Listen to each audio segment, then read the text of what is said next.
मोहतरम नाज़रीन, अस्सलामु अलैकुम वरहमतुल्लाहि वबरकातुहू। दीनी मसाइल रज़ा टुडे में आपका इस्तकबाल है।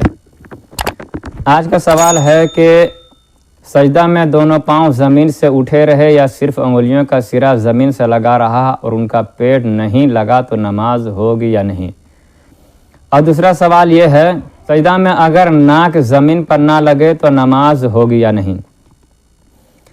देखा गया है कि जो लोग नहीं जानते हैं, जब सजदा में जाते हैं तो उनका पैर हवा में होता है, ज़मीन से नहीं लगा होता है, और अगर किसी का लगा भी होता है तो सिर्फ अंगूठा ज़मीन से टच करता है, बाकी उंगलियां सीधी रहती है। इसी सूरत में नमाज होगी या नहीं।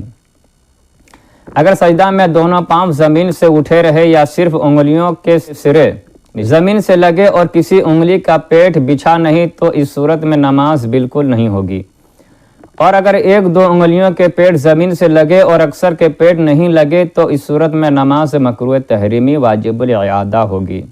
फतवा रज़विया जिल्द अव्वल सफ़ा नंबर 556 पर है, सजदे में फ़र्ज़ है कि कम अज़ कम पाँव की एक उंगली का पेट ज़मीन पर लगा हो और हर पाँव की अक्सर उंगलियों का पेट ज़मीन पर जमा होना वाजिब है।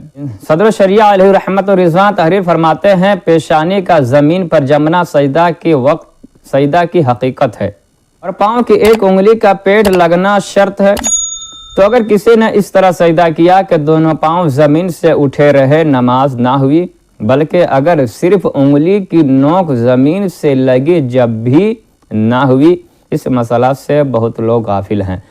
और दूसरा सवाल है कि सजदा में अगर नाक ज़मीन पर ना लगे तो नमाज होगी या नहीं। सजदा में नाक ज़मीन पर लगाकर हड्डी तक दबाना वाजिब है। तो अगर किसी ने इस तरह सजदा किया कि उसकी नाक ज़मीन पर ना लगी या ज़मीन पर तो लगी मगर नाक की हड्डी तक ना दबी तो नमाज मकरूह तहरीमी वाजिबुल इआदा हुई। इसी तरह फतवा रज़विया जिल्द अव्वल सफ़ा नंबर 556 और बहार शरीयत हिस्सा सोम सफ़ा नंबर 71 में है।